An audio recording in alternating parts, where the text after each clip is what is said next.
Pues, Buenas doctora. noches, doctora. Buenas noches, doctora. Buenas noches, doctora. Buenas noches, doctora.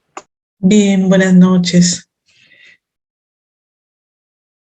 ¿Estamos todos ya? La mayoría, por lo menos. Creo que sí.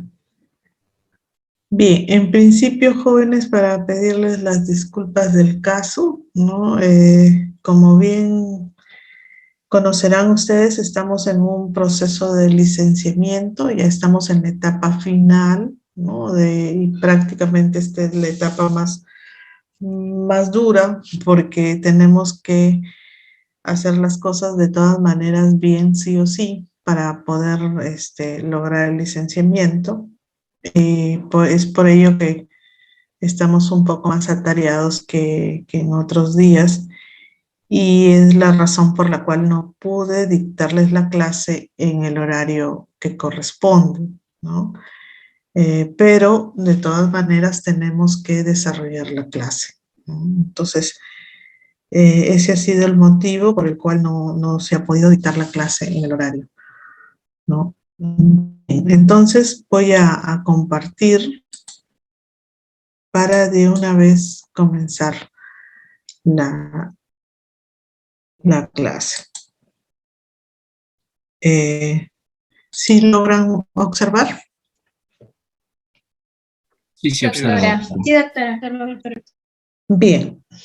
Bueno, ustedes hoy día en la mañana han tenido la primera parte de la clase teórica que corresponde a señalización celular. En realidad, este es un tema bastante amplio y de mucha importancia, pues ustedes como médicos van a prescribir medicamentos y como tienen entendido ya por la clase que han tenido temprano y la que vamos a desarrollar ahora, pues la respuesta de la célula ante cualquier molécula es distinta de acuerdo al tipo de molécula a la que se enfrentan los receptores, ¿no? Entonces hay un receptor específico para cada tipo de ligando.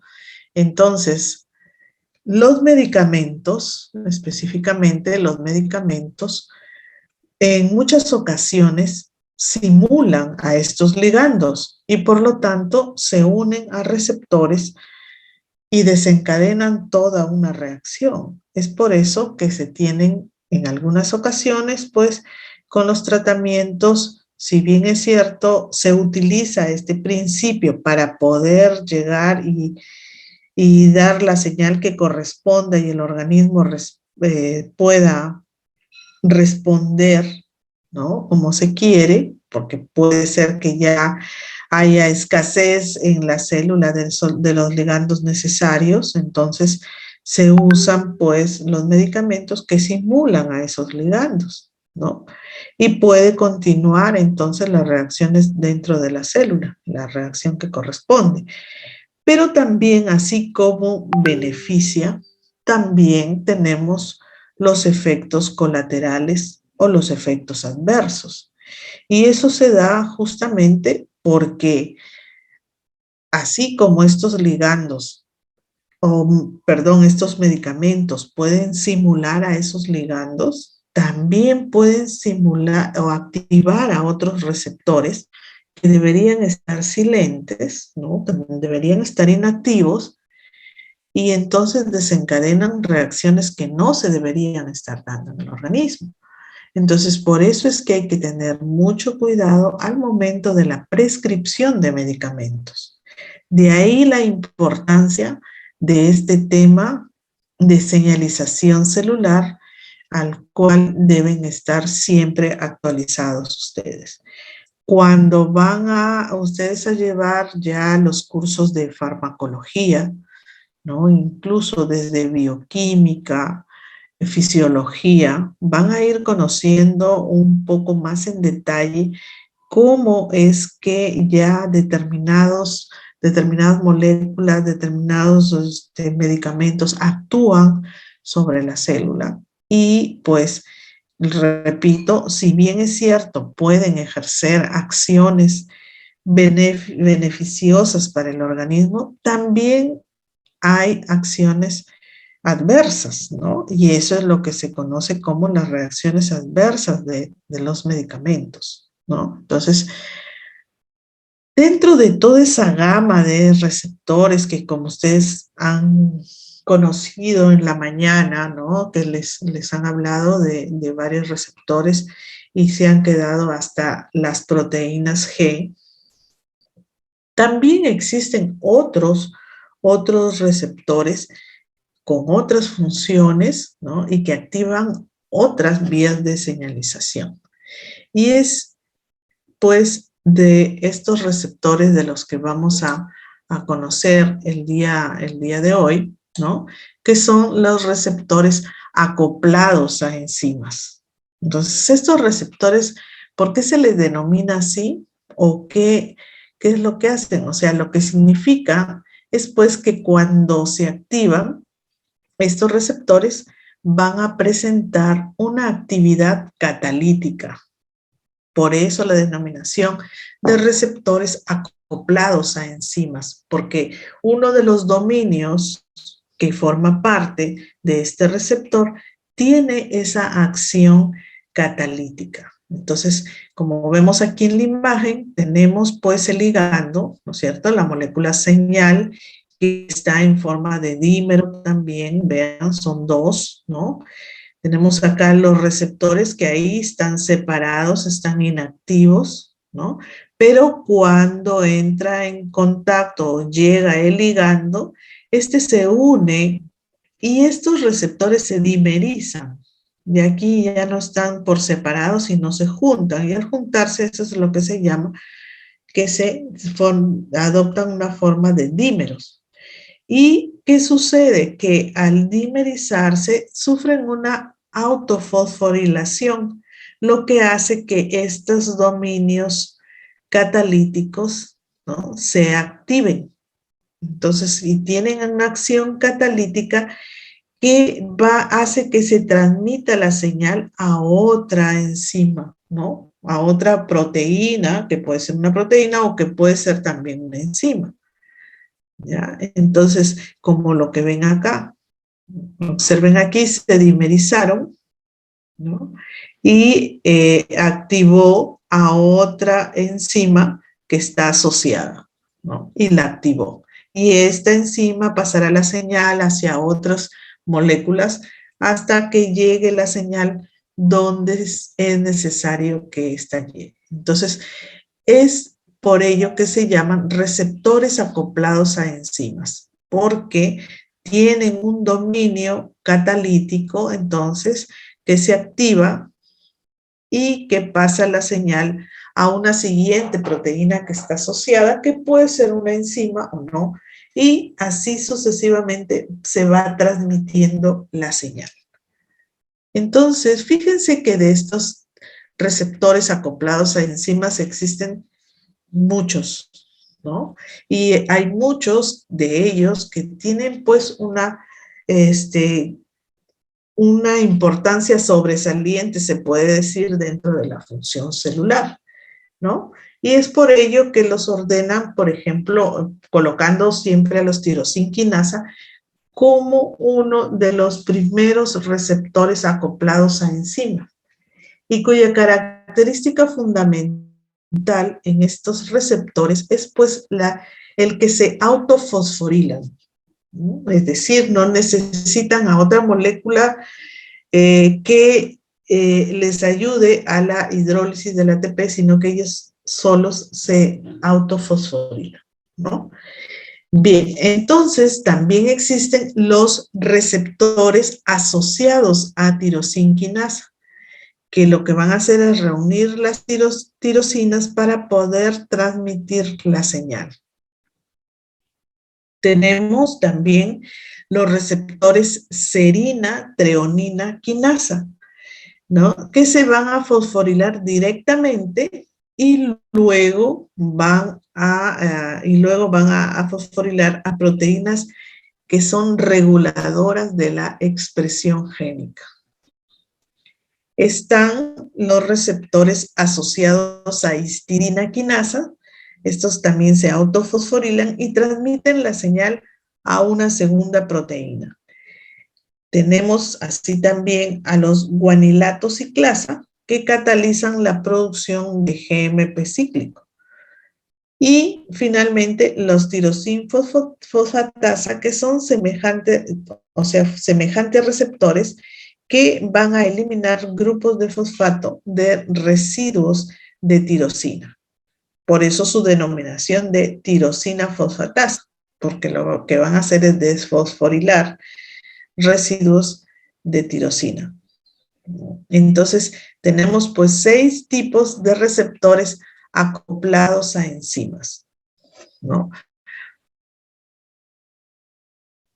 Dentro de ellos, como hemos visto, pues los receptores tirosinquinasa, estos presentan pues las siguientes características. En principio, se van a fosforilar, a autofosforilar, pero lo van a hacer de manera cruzada. Por eso se habla de una transautofosforilación, porque como son dímeros, ¿no? Si le ponemos letras para así poderlo visualizar mejor, A fosforila B y B fosforila A, ¿no? Entonces, es una autofosforilación, se le denomina así porque como son homodímeros, ¿no? Los dímeros no son diferentes, sino son iguales en este caso, ¿no? Entonces, como les repito, A fosforila B y B fosforila A. Y es una transautofosforilación. O sea, lo hacen de manera cruzada. Estos receptores tirosinquinasa, su importancia está pues en que ellos intervienen en procesos determinantes como es la proliferación, la diferenciación, la supervivencia, entre otras. Es decir, estas 3 funciones que son claves en la función celular, ¿no? Y que estarían participando estos receptores. Tenemos pues alrededor de 60 genes que codifican receptores tirosinquinasa en los seres humanos, ¿no? Ahí tenemos a los receptores de epinefrina, los receptores de factores de crecimiento, ¿no? Los receptores de insulina, de prolactina, de eritropoyetina. Entonces, todos ellos son de este tipo de receptores tirosinquinasa, que como lo vemos aquí, también vemos aquí en la imagen, el tipo de proteínas que son transmembrana, como ven ustedes, atraviesan la membrana, pero no es que tengan varios dominios de varios pasos, sino de un solo paso, ¿no? Y eso obviamente es también por la función que cumplen o que para cumplir, mejor dicho, su función tienen que dimerizarse y autofosforilarse. Y ahí tenemos algunas de las proteínas señalizadoras que actúan mediante este tipo de receptores tirosinquinasa, ¿no? Tenemos ahí, por ejemplo, el factor de crecimiento epidérmico. Es la proteína señalizadora del receptor del factor de crecimiento epidérmico, obviamente, ¿no? Y que participa o que la respuesta va a ser, pues, la supervivencia, como veíamos, en el crecimiento y en la proliferación. Tenemos también a la insulina, con su receptor de insulina, también de este tipo de tirosinquinasa, el factor de crecimiento nervioso, el factor de crecimiento derivado de plaquetas. Y así, como ven ustedes, hay una serie de proteínas señalizadoras de ligandos que utilizan receptores del tipo tirosinquinasa. Y que, como ven ustedes, muchos, o sea, la respuesta que van a ofrecer esta señalización a través de estos receptores tirosinquinasa mayormente están relacionados con la proliferación celular, ¿no? Bien, ¿cómo es que van a actuar estos tirosinquinasa? Estos tirosinquinasa, como veíamos, pues estos receptores van a activar el dominio intracelular que presentan con una actividad enzimática, como lo vimos en una de las primeras diapositivas. Y entonces puede ser que ya activado, ¿no? Activen ellos a otras proteínas. Puede darse el caso como también puede darse activa esa zona y esa zona catalítica, y eso va a hacer de que se pase la señal a una proteína asociada, ¿no?, que tenga actividad enzimática.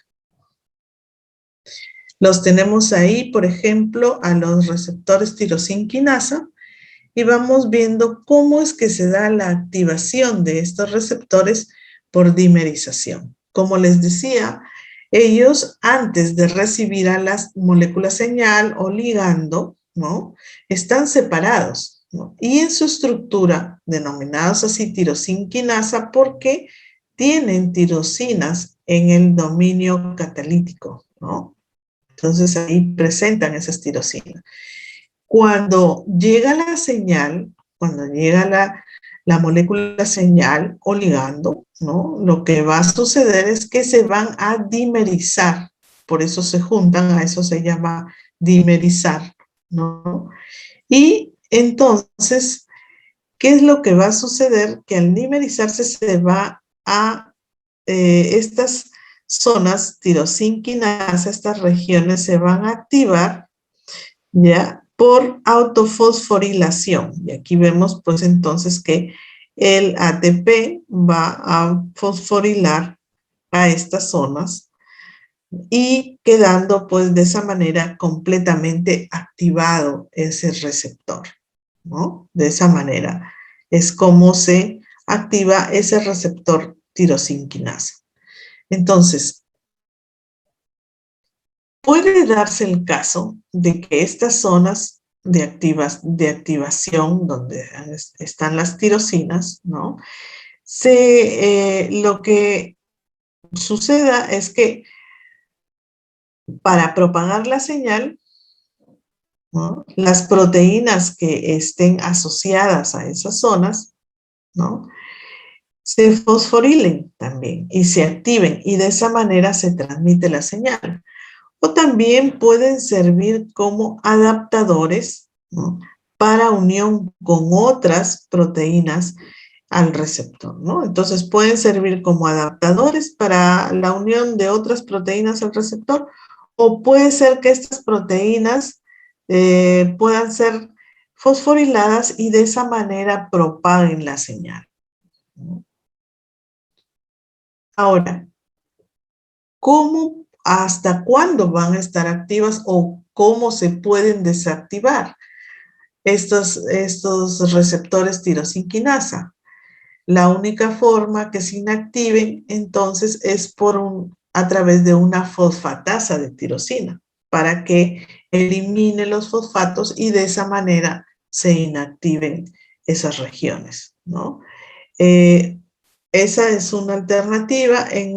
Otra alternativa es que los receptores puedan ser endocitados, ¿no?, y destruidos por digestión lisosomal, lo que pasa, por ejemplo, con los receptores de insulina, que son endocitados y son destruidos por digestión lisosomal, ¿no?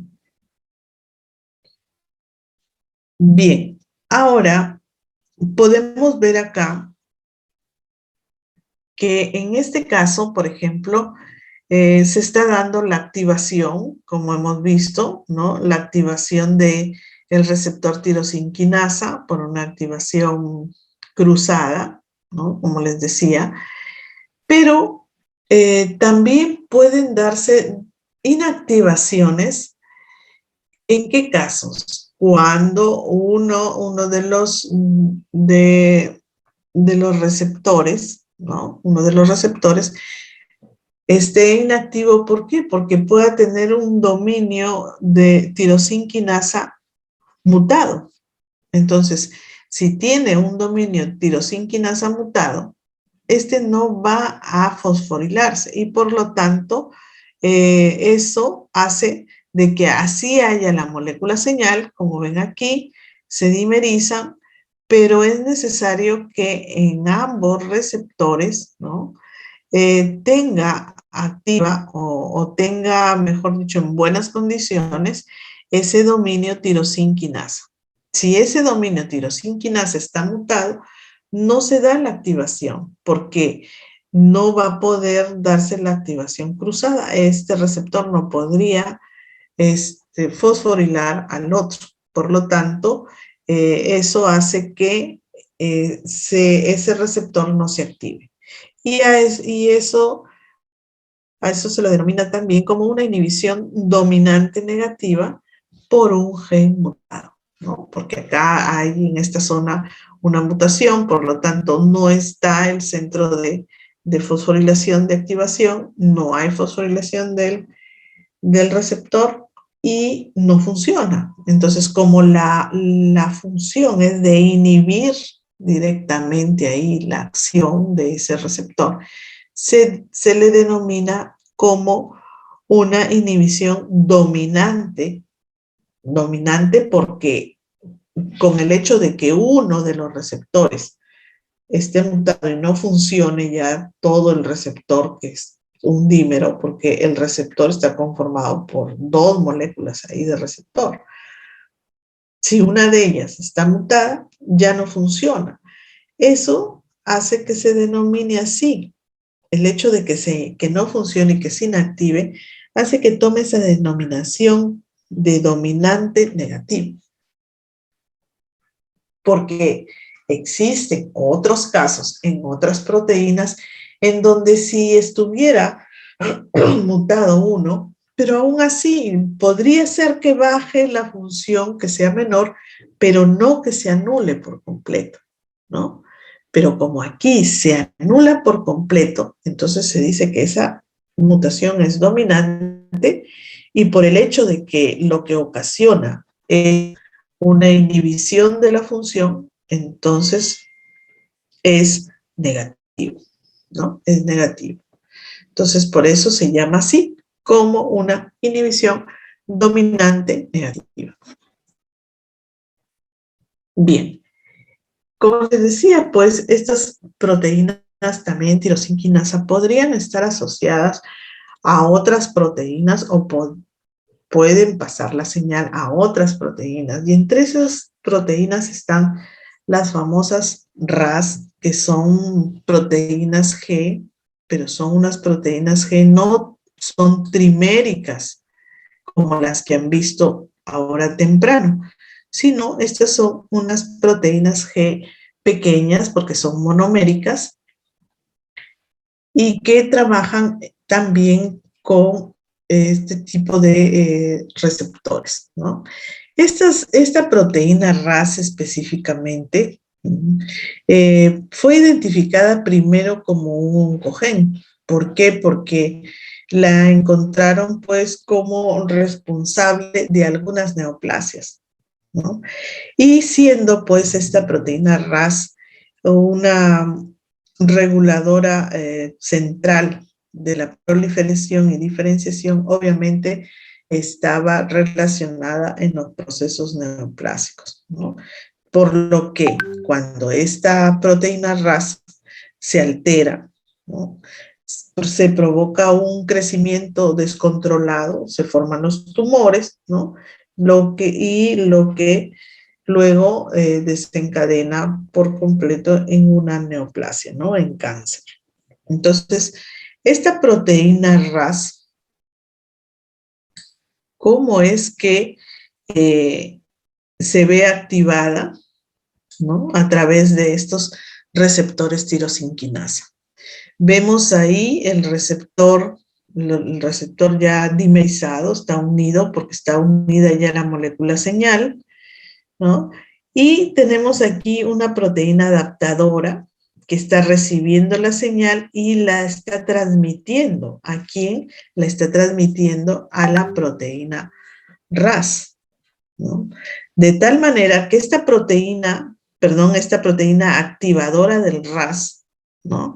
Hace que tenemos ahí al RAS inactivo con GDP, pero que esta proteína activadora del RAS va a ser de que se pueda eliminar el GDP que tiene la proteína RAS inactiva y en lugar del entre GTP, ¿no?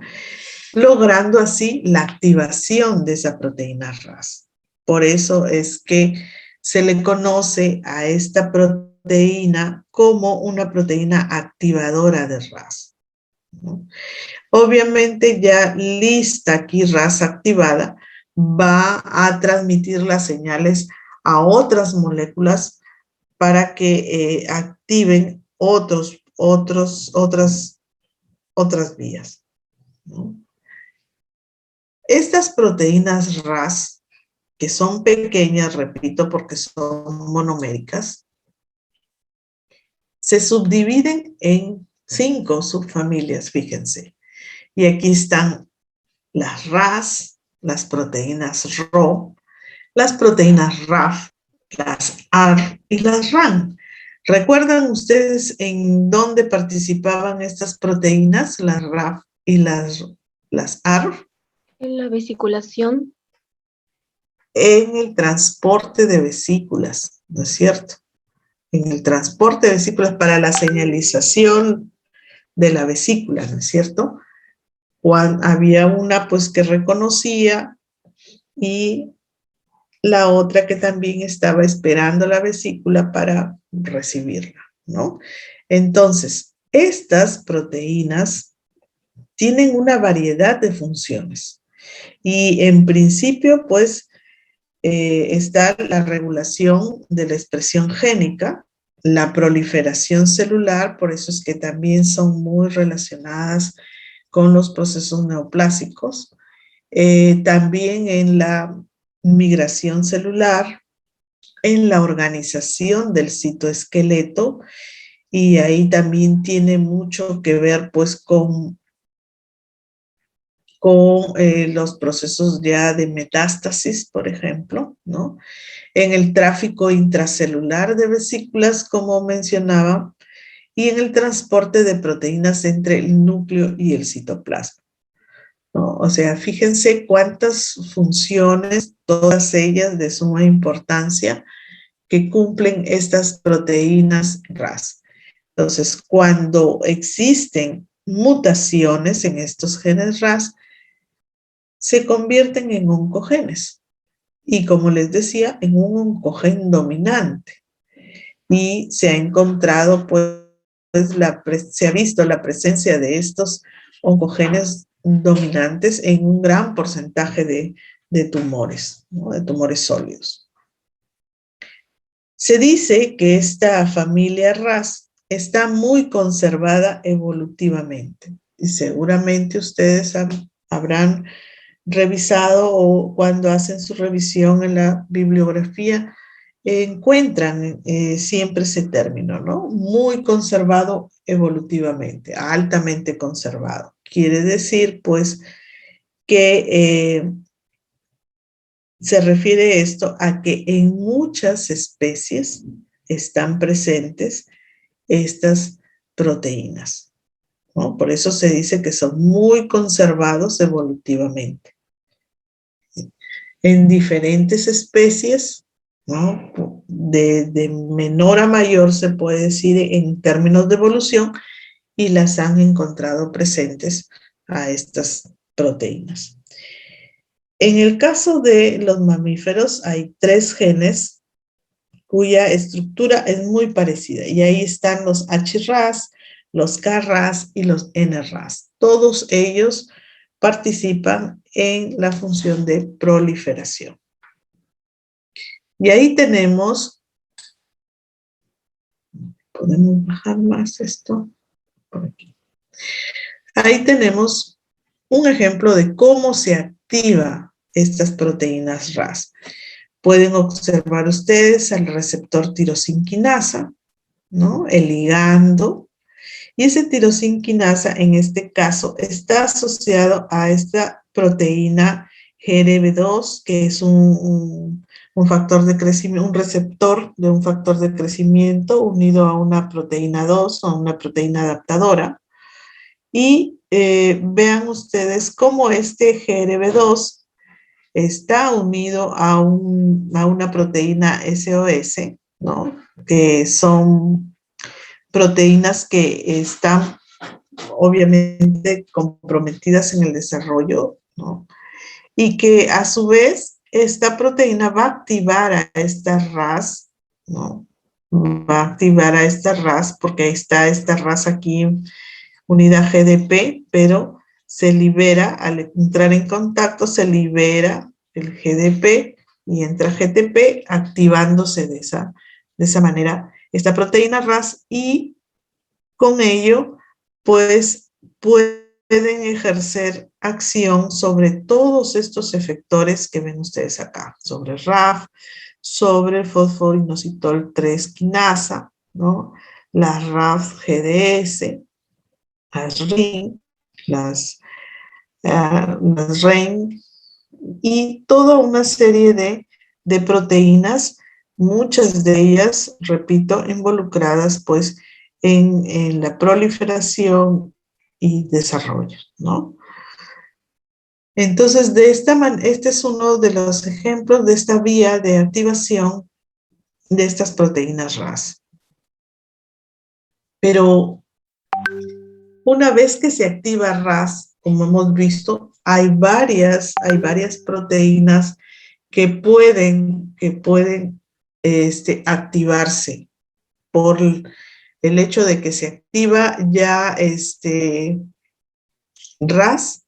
¿Qué va a suceder ahora? Bueno, ya se activó RAS, pero ahora ¿qué sigue? ¿No? Entonces, esa proteína RAS activa va a ejercer acción, fíjense ustedes aquí, sobre una MAP quinasa, ¿no? Es una RAF. Entonces, al activarla, va a hacer que esta proteína active a una MAP quinasa, que es conocida como MEC, ¿no? Y esta, a su vez, fosforile a una MAP quinasa, que es ER, y esta ER es la que tiene la capacidad de hacer fosforilaciones a nivel de otras proteínas, ¿no? De otras proteínas, las proteínas son diversas proteínas en donde va a cambiar la actividad de estas proteínas. O también puede actuar sobre proteínas reguladoras de la expresión génica, de la expresión del gen A o del gen B, ¿no? Entonces, esta proteína R va a promover entonces su homodimerización, dice, porque no se va a ir así solita, sino que tiene que formarse en dímeros y traslocarse hacia el núcleo, donde se va a activar por fosforilación directa la transcripción de los factores de factores como el ER1. Y esto genera también, pues,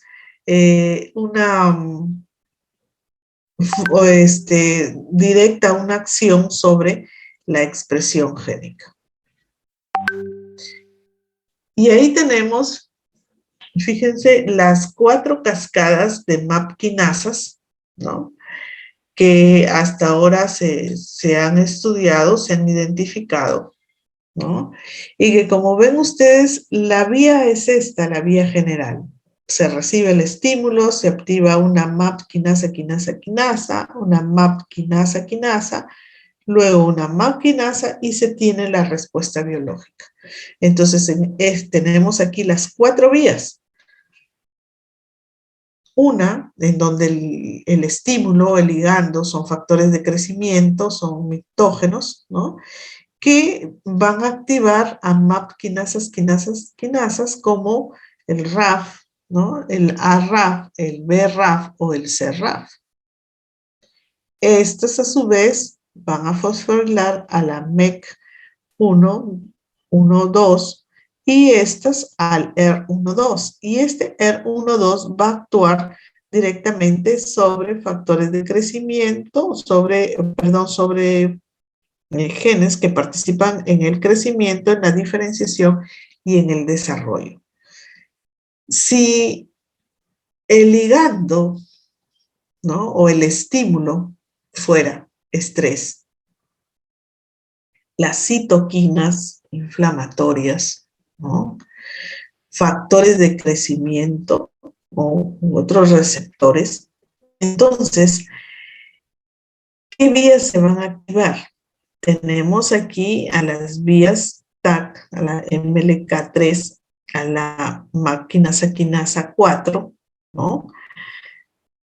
Estas, a su vez, a una MAC quinasa, ¿no? Y luego al P38. ¿Y esto qué va a hacer? Que se activen vías que generen inflamación, apoptosis, crecimiento o diferenciación. Entonces, el estrés, fíjense, por eso es que de ahí decimos, uy, me duele tal cosa, me duelen las piernas, me duele todo el cuerpo, me duele el cuello, o si tengo ya tendencia a nivel de colon, a tener un colon irritable, lo primero que ante un estrés, lo primero que salta es la inflamación al colon, ¿no? ¿Por qué? Porque el estrés hace que se activen estas vías y estas vías lo que van a generar es pues inflamación, apoptosis, crecimiento y diferenciación, ¿no? Que diríamos, bueno, ¿quiere decir que se activen esas vías es malo? Dependiendo de la etapa de desarrollo, de crecimiento en la que estemos. Pero si hablamos de estrés, pues si decimos los niños, es muy raro que estén expuestos, aunque en estos tiempos, en este contexto actual, sí todos estamos en tiempos de mucho estrés, ¿no? En todas las edades, pero por eso sentimos todos esos malestares, ¿no? ¿Por qué? Porque se generan tantas moléculas que se activan en las vías que conducen a los procesos inflamatorios, que eso es lo que genera todos los dolores que sentimos cuando estamos muy estresados, ¿no? Y también puede darse el caso de que se activen vías de crecimiento, de diferencias, de crecimiento o de diferenciación que no deberían activarse, sobre todo de crecimiento, ¿no? Y aparezcan tumores. También, no solo el estrés y las citoquinas inflamatorias van a dar lugar van a utilizar, mejor dicho, estas vías, sino también tenemos pues los factores de crecimiento, que cuando es necesario, dependiendo de la etapa en la que se encuentre ese individuo, pues estos factores de crecimiento van a utilizar también estas vías y van a conllevar a un crecimiento de alguna estructura y a la diferenciación celular, ¿no? Un proceso totalmente normal, ¿no? Sino que hay que tener en cuenta que entonces estas dos vías no solamente están para que se desencadene todo el proceso inflamatorio, no, también dependiendo, por eso les digo, de la etapa en que se encuentra ese individuo, esas vías son utilizadas también por los factores de crecimiento para el crecimiento, obviamente, y la diferenciación de estructuras, ¿no? Ahora, la cuarta vía que también la utilizan factores de crecimiento, mitógenos, ¿no? Y receptores de factores de crecimiento, es la vía de la quinasa MEC, ¿no? 2,3, que activa a un MEC5, a un ER5, y como consecuencia de eso van a actuar sobre las vías de crecimiento, diferenciación y desarrollo. Entonces, ¿en qué etapas en qué etapas de la vida estarán más activas? Pues estas cascadas de MEF en las etapas de desarrollo temprano, en donde la proliferación de células, el crecimiento y la diferenciación tienen que estar en su máxima expresión. Bien.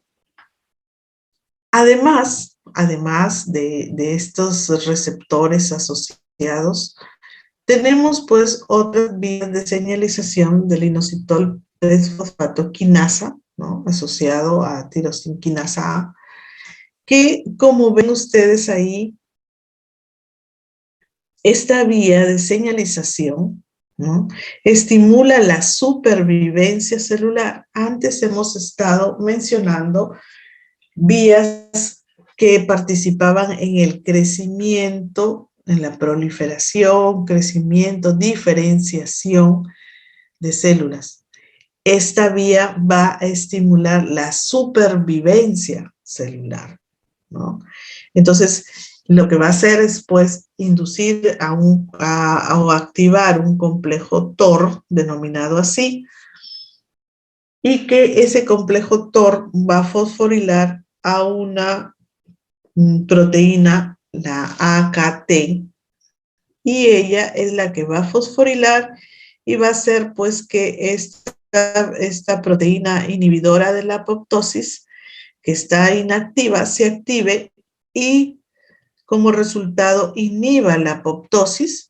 Y si la apoptosis inhibe, sabemos bien que cuando hablamos de apoptosis hablamos de muerte celular programada, ¿verdad? Entonces, pero si se inhibe la muerte celular programada, la célula va a sobrevivir. Por eso es que se dice que esta vía estimula la supervivencia celular. Empezamos acá, fíjense, recibe el ligando acá, es una señal de supervivencia, ese es el ligando, y al llegar se dimerizan estos receptores tirosinquinasa, se activan y van a activar a un inositol 3 quinasa activado, ¿no? Lo que va a hacer, pues, que también fosforile a esta molécula, inositol fosfato 4,5, y ¿qué va a suceder? Esto va a fosforilar a estas proteínas que estaban aquí inactivas, desfosforiladas, ¿no? Y formen ese complejo TOR junto con la proteína TOR. Y la tenemos acá, ¿no? Llega, se fosforila, a su vez al activarse va a fosforilar a la AKT. La AKT, ¿no? Se va a hacer también, o va a transmitir la señal a este complejo TOR, y con ello se va a disociar de esta proteína, la PDK1, y entonces ya activa, va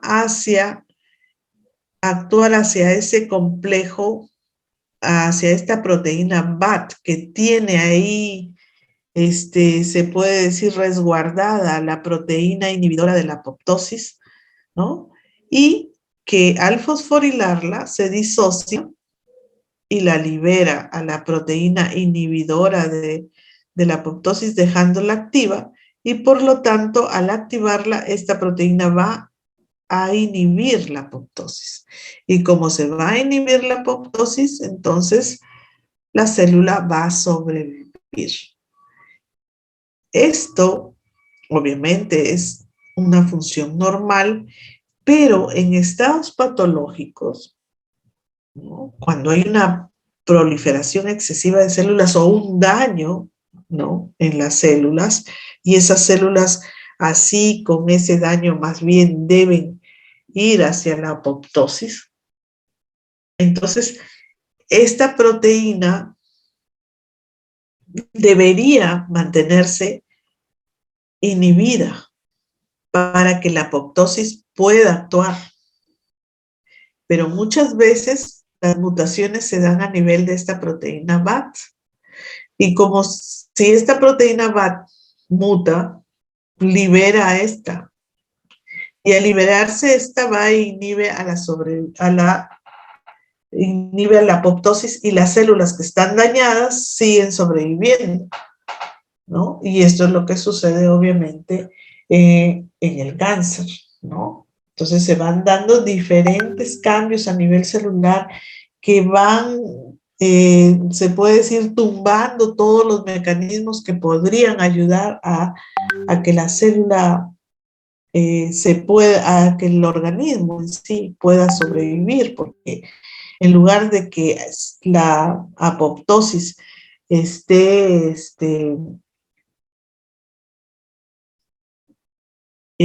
actuando, más bien la inhibe, y entonces sobreviven esas células que están dañadas, ¿no? Bien, entonces como les repito, es muy, muy importante conocer todas estas vías de señalización. Tenemos también otra vía, que es la vía JAK, la vía de señalización JAK-STAT, ¿no? Y estas vías de señalización JAK-STAT van a fosforilar y activar proteínas STAT, por eso su denominación, ¿no? Y estas proteínas STAT existen en los mamíferos hasta en 6 tipos, ¿no? Y ahí tenemos, por ejemplo, que esta vía es utilizada por la prolactina, ¿no?, que utiliza a la proteína STAT5. Y observen ustedes, aquí tenemos el receptor de la proteína ligando de la citoquina, miren, y sucede una fosforilación cruzada, como veíamos, y entonces tenemos aquí ya a las proteínas fosforiladas, y a su vez se unen a ellas al darse esa fosforilación estas proteínas STAT1 y STAT2, formándose así este dímero que se va luego a liberar, pero que este dímero STAT, ¿no?, va a ir hacia el núcleo, ¿no?, y en el ADN va a tener un lugar específico donde va a poder activar la transcripción de los genes Diana a los cuales tenga que activar, ¿no? Como les decía, tenemos como ejemplo más saltante la prolactina, que utiliza esta vía de señalización. Otra de las vías de señalización es la vía de señalización SMAD. Fíjense que estas vías generalmente están más activas en las etapas del desarrollo, ¿no?, en las etapas del desarrollo y diferenciación. Y ahí tenemos, pues, al igual que veíamos antes, tenemos los receptores, cómo es que esos receptores se fosforilan, ¿no? Y esto hace que se pueda, al momento de fosforilarse, reclute o reciba, o mejor dicho, como que jale, ¿no?, como que sirve como de un imán, como un imán, y que atrae a estas proteínas SMAD, ¿no?, tanto el SMAD2 o SMAD3, como lo vemos ahí. Y luego,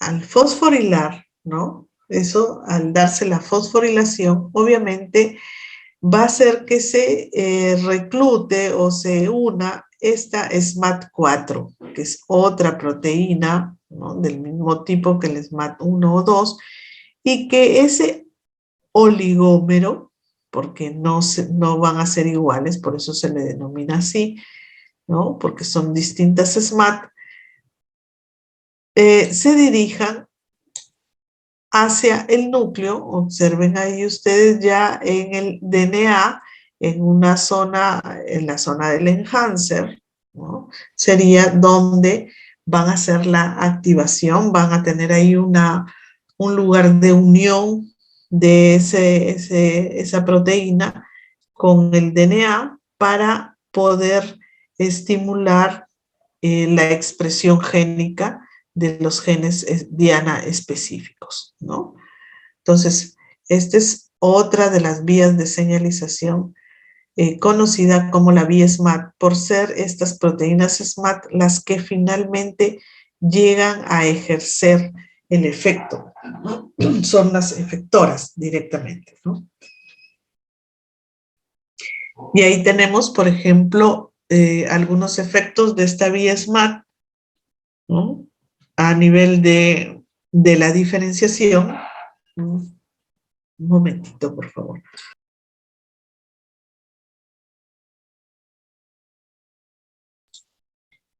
Tenemos pues ahí cómo puede inducir como la expresión de genes a nivel de, por ejemplo, tenemos ahí a los SMAD2, cómo inducen la transcripción de genes que van a participar en la diferenciación de los osteoblastos, ¿no? Pero así como hay proteínas SMAD que inducen a esa diferenciación, también hay otros SMAD que estarían bloqueando, ¿no?, esa transcripción de genes y por lo tanto también estarían inhibiendo la diferenciación de los osteoblastos. Entonces es una manera, hay una, como se dice, regulación también, ¿no? Así como una induce, hay otras que pueden inhibir, ¿no? Lo mismo sucede también con los genes de la miogénesis, ¿no? También tenemos ahí proteínas SMAD que estarían participando, unas induciendo, otras estarían ejerciendo una inhibición. En otras vías tenemos aquí para el mantenimiento de la proliferación, ¿no? Entonces, ahí también están participando estas proteínas SMAD, esta vía SMAD, ¿no? Y otra vía en la cual también están participando en la apoptosis o también están participando en la autorrenovación de células. Bien, esas vías de señalización que algunas están muy comprometidas o participan específicamente en el control de procesos del desarrollo, son pues vías dependientes de una proteólisis y que esa proteólisis va a estar regulada por proteínas reguladoras de genes específicos, ¿no?, del desarrollo. Entonces, por eso se dice que estas vías de señalización participan en el control de procesos del desarrollo. Entonces, ¿qué vías son?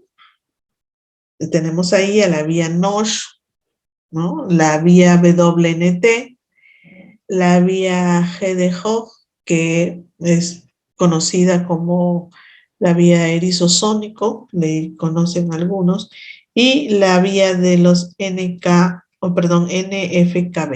¿no? Entonces, fíjense, esas 4 vías son específicas para controlar los procesos del desarrollo y por lo tanto van a actuar en esa etapa, ¿no?, en el desarrollo específicamente. Su función es establecer una vía lineal directa entre señales extracelulares y las regulaciones de un gen específico y de un gen que está obviamente comprometido con el desarrollo, en una vía de desarrollo. Tenemos ahí a la vía de señalización, NOSH, perdón, vamos por aquí. Y tenemos ahí el receptor, observen ustedes, un receptor transmembrana, ¿no es cierto? Y que va a estar, lo tenemos acá en el lumen del Golgi, ¿no? Para acá el citosol.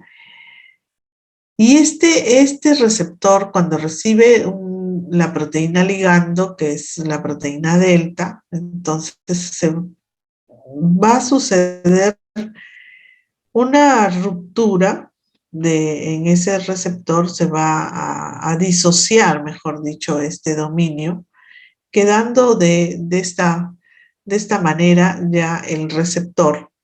Y así puede, ¿no? Esta cola de Notch es la que va a ir hacia el núcleo y va a tener un lugar específico en el enhancer donde se va a poder unir. Y también ahí van a haber otras proteínas que las reciben, otras proteínas adaptadoras, para que formen un complejo proteico que pueda regular la transcripción de los genes Diana de esta vía Notch, ¿no? Entonces, ¿cómo específicamente o en qué momentos del desarrollo van a trabajar estas vías como esta vía de señalización WNT?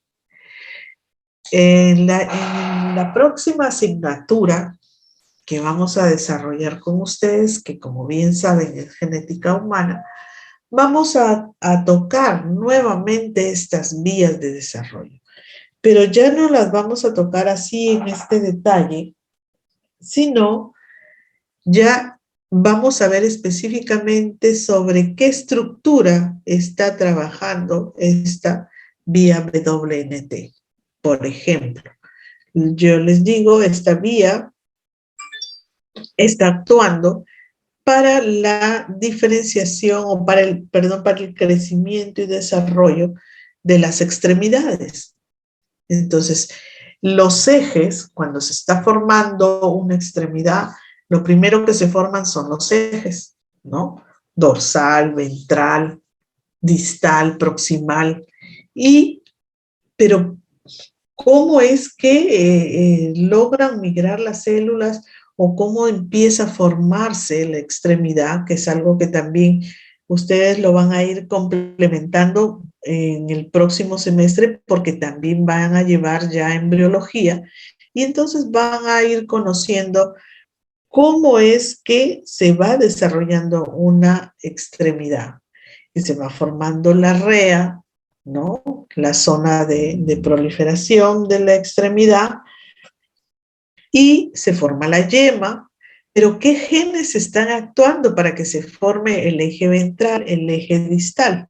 Es ahí donde están participando estas vías WNT y que ahí las volveremos a retomar, pero como les repito, ya solo diremos, bueno, y aquí participa el gen WNT, pero ¿cómo?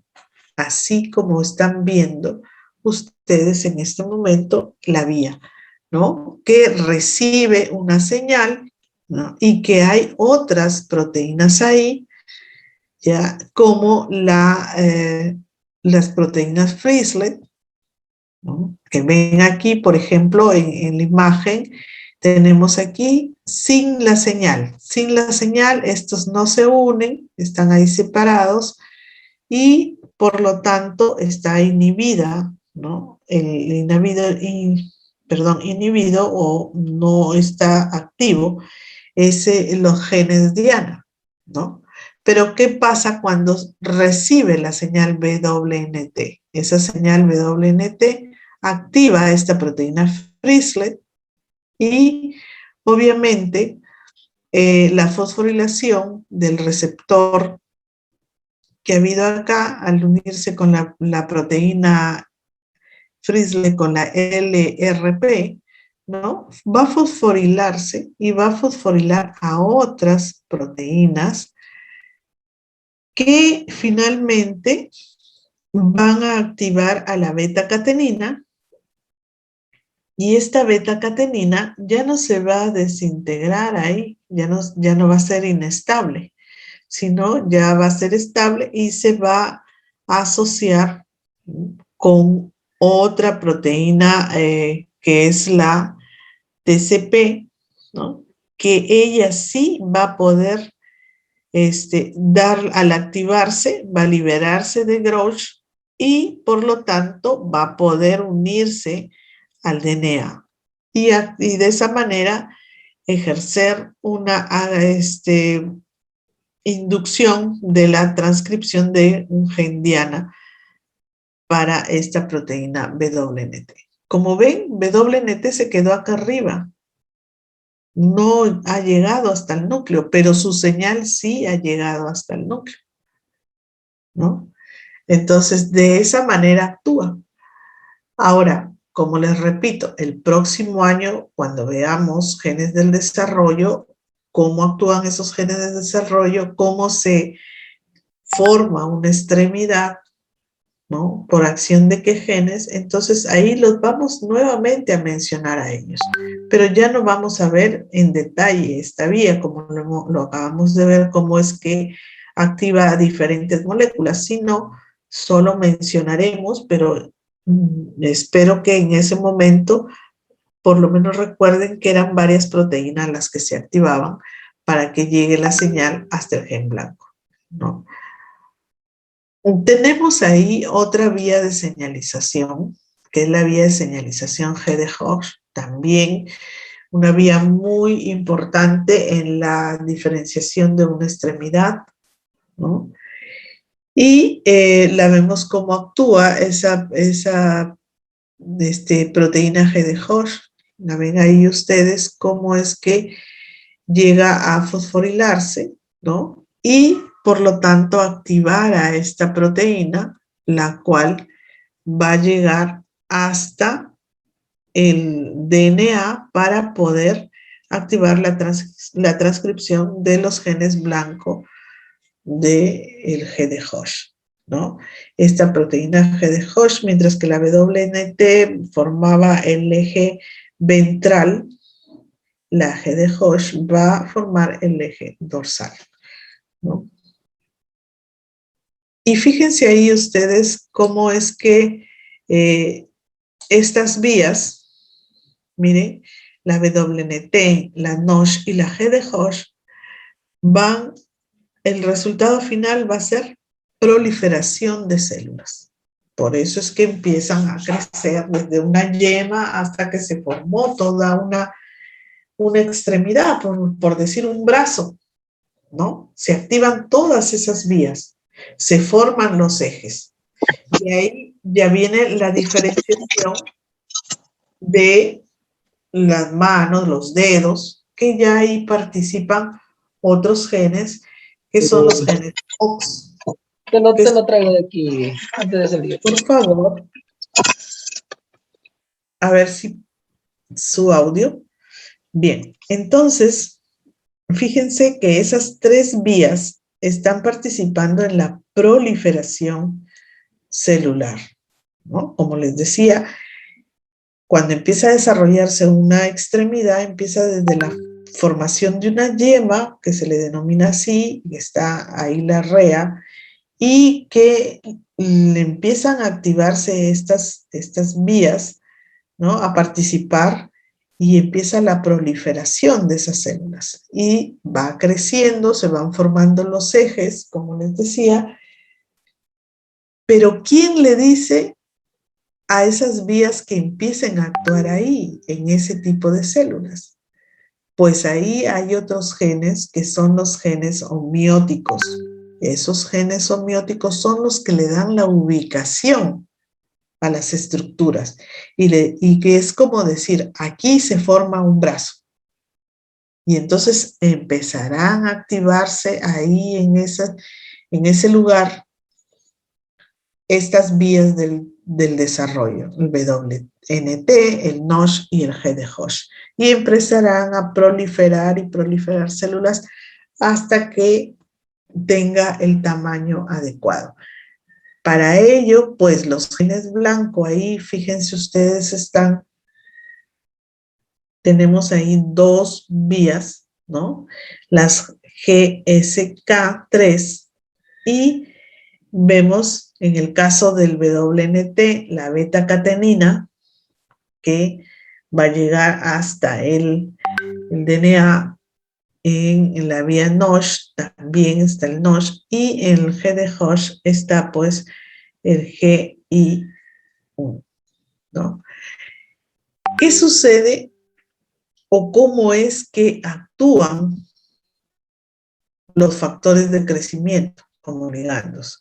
Fíjense ahí, hay una serie de proteínas en donde también va a estar en primer nivel el GSK3, que se fosforila, y que a su vez va a producir la activación de la ciclina E, ¿no? Y con ellos van a participar otros genes como el CMYC, el CJUN, el CRP2 y, en fin, una serie de otros genes, el NMYC, ¿no? Que van a finalmente actuar sobre la diferenciación y sobrevivencia de estas células. Entonces, hay mucho en realidad por revisar en esta parte, ¿no? Pero es importante que ustedes entiendan los mecanismos básicos, porque, como les repito, esta es una información que ustedes la van a tener que manejar, se puede decir al revés y al derecho, en las siguientes asignaturas que van a llevar ya en otros años, ¿no? Manténganse siempre informados acerca de todo lo que es señalización, ¿no? Es realmente vital, se puede decir, porque como les mencionaba al inicio de la clase, esto nos va a servir para comprender la prescripción de medicamentos, ¿no? Los tratamientos que se dan con los medicamentos. Como les decía, hay muchos de los medicamentos que simulan a estas moléculas señalizadoras, a los ligandos, y que podrían activar, por ejemplo, estas vías que conllevan a la proliferación y hacer de esa manera que empiecen a proliferar células que ya no deberían hacerlo. Y es ahí cuando se forman los tumores, ¿no? Una de los ligandos que activa una serie de vías de señalización son las hormonas, ¿no? Y es por eso que hoy en día los médicos especialistas en ginecología ya no prescriben así nomás las hormonas a las señoras, ¿no? Porque le dicen, bueno, que doctor, que tengo, mire, desde que me operaron o ya pasé los 36, 38 años, he empezado a sentir una serie de molestias, que me duele mucho la cabeza, que me duelen los huesos, que me pongo triste, que a veces me da muchas ganas de llorar o a veces me siento contrariada. Debe ser la edad, dicen, debe ser las hormonas. ¿Por qué no me indica hormonas para sentirme mejor?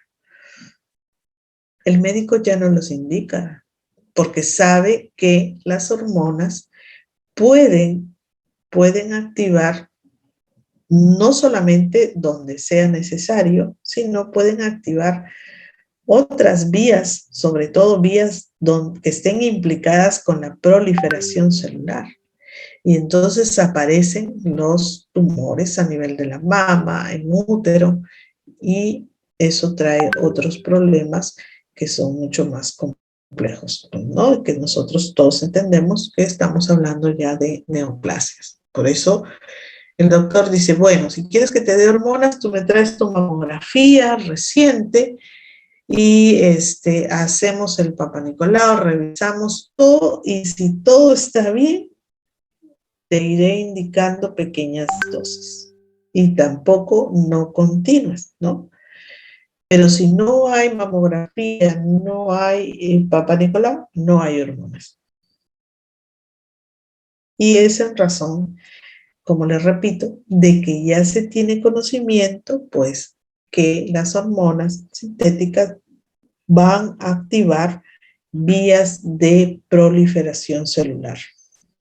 Y eso puede ser a que se despierte ahí una vía y aparezca pues un tumor, ¿no? Una tumoración que no debería estar ahí, pero que se produjo porque se activó esa vía de proliferación a niveles de células de algún órgano, alguna estructura. Bien, entonces, jóvenes, hay como les repito, mucho que revisar en este tema, que mantenerse sobre todo actualizado, ¿no?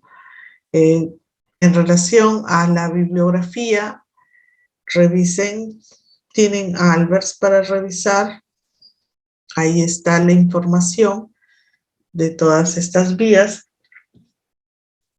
y inicien revisando la presentación, porque siempre, obviamente, las preguntas para efectos de evaluación, siempre acostumbro a revisar la presentación y de ahí extraer las preguntas, ¿no? Entonces, comiencen por ahí, pero eso no quiere decir que es la única fuente que deben revisar, ¿no? Comiencen por ahí y luego lo que no entienden, amplíenlo en los textos.